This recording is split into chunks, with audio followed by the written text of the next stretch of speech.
a playlist original.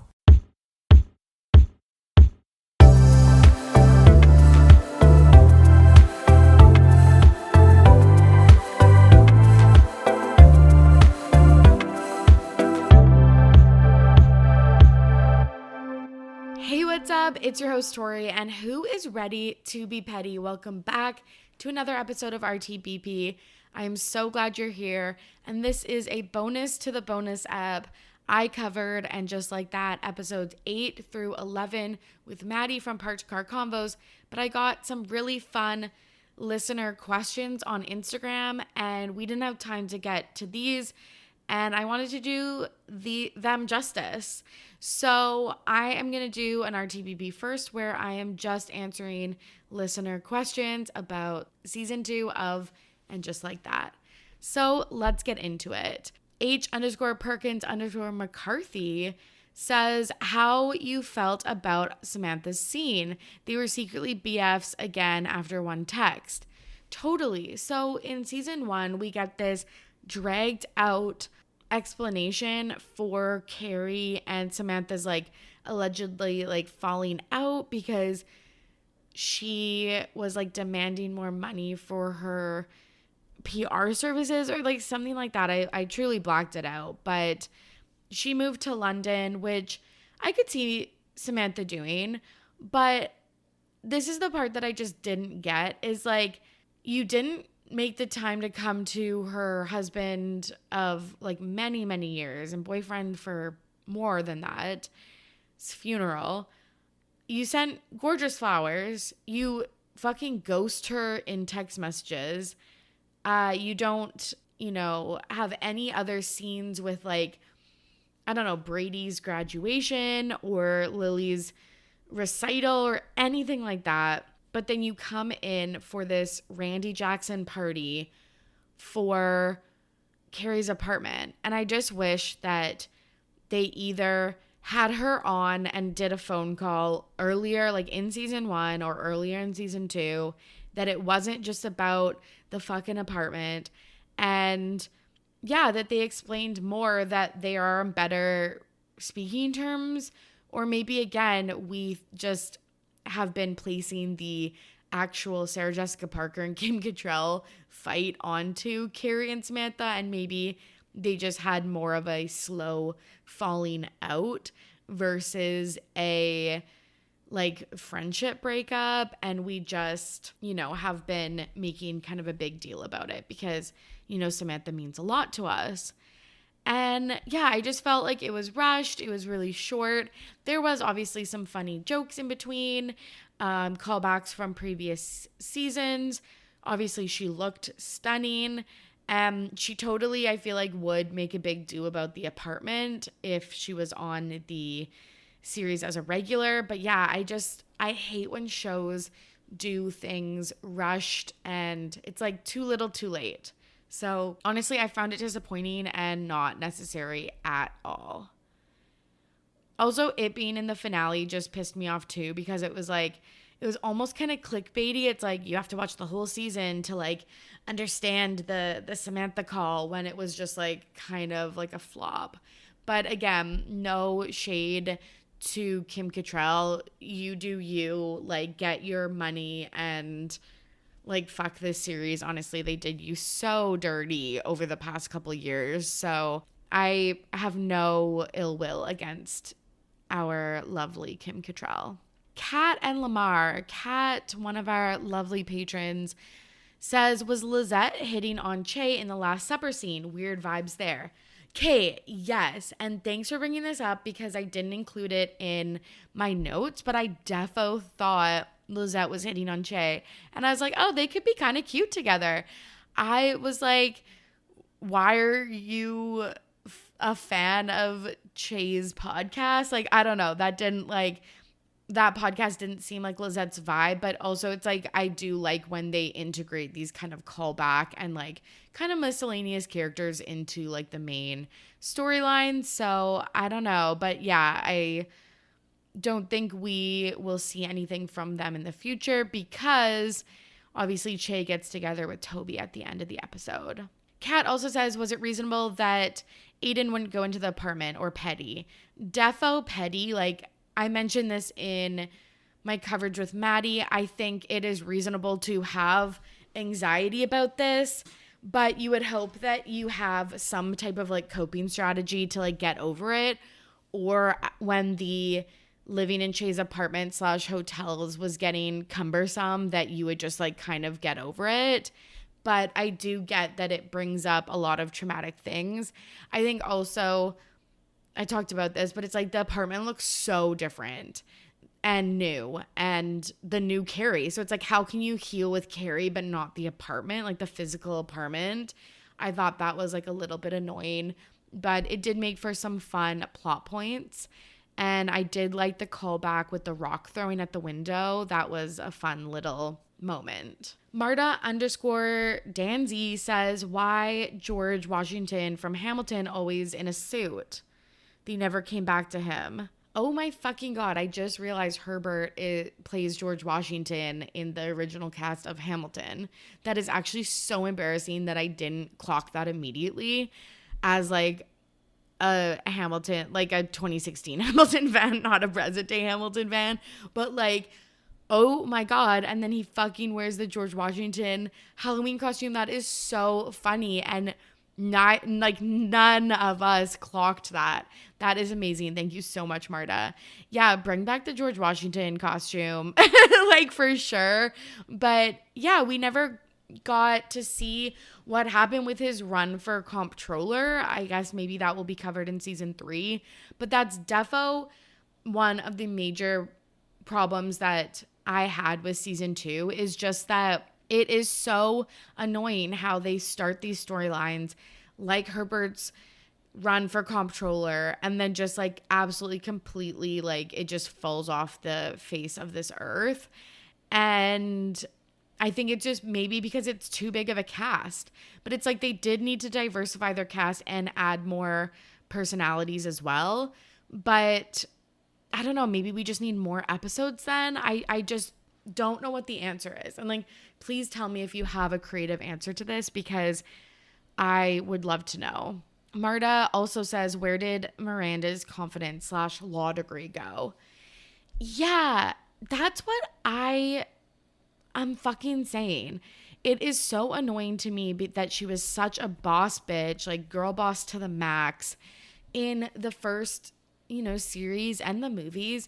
And now she just has no idea about her whole life. And I get that at some point. I don't think it's unrealistic for people to go through their whole lives and maybe have this like fake it till you make it confidence, and then, in her case, have a like sexual awakening and be like thrown off your axis a little bit, and maybe that is bleeding into other parts of her life. So I will give her compassion and grace for that.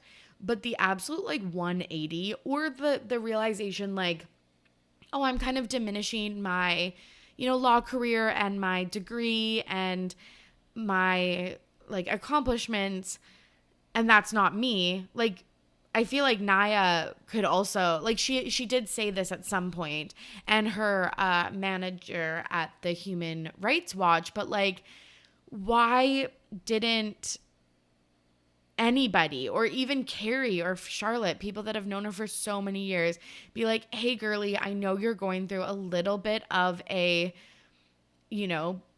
change in your life with Che, with Steve, with Brady, but you are, a confident, accomplished woman.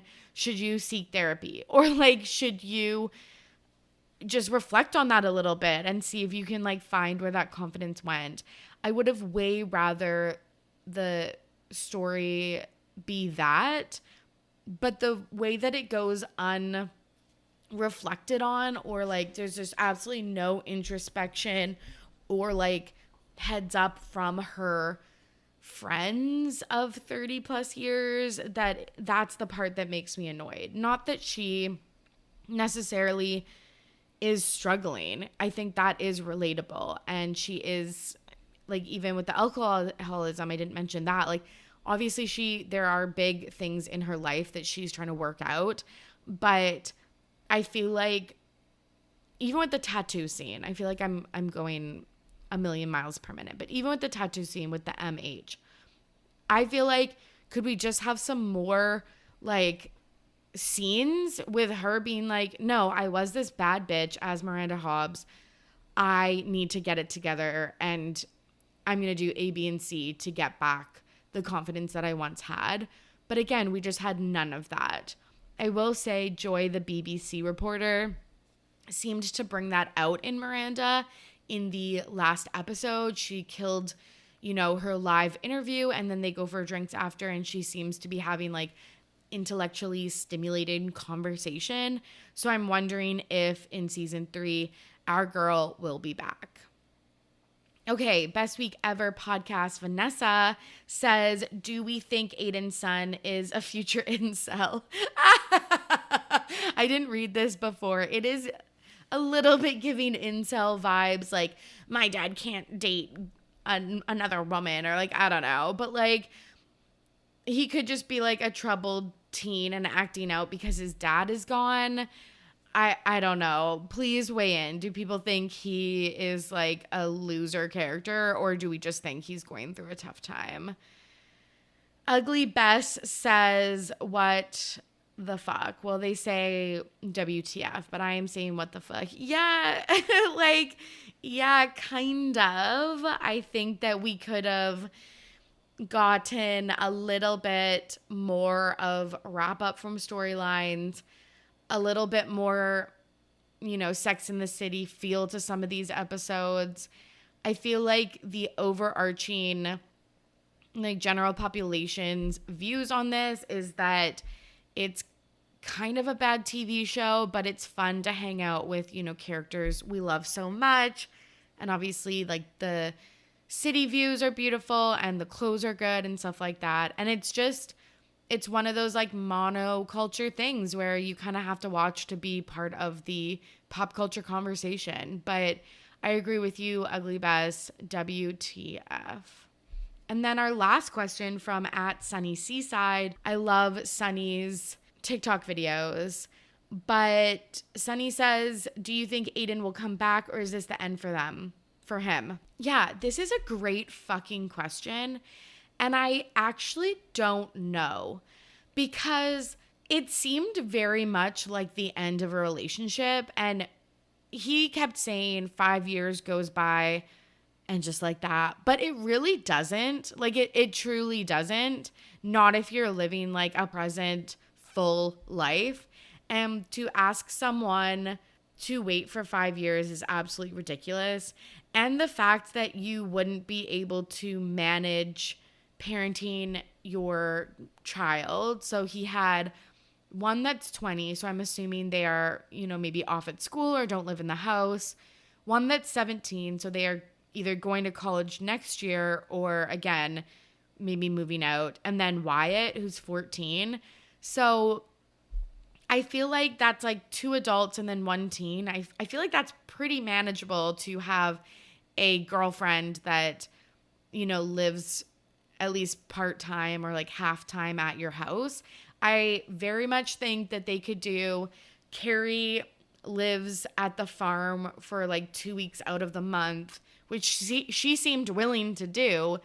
And then, Aiden makes the occasional trip up to NYC.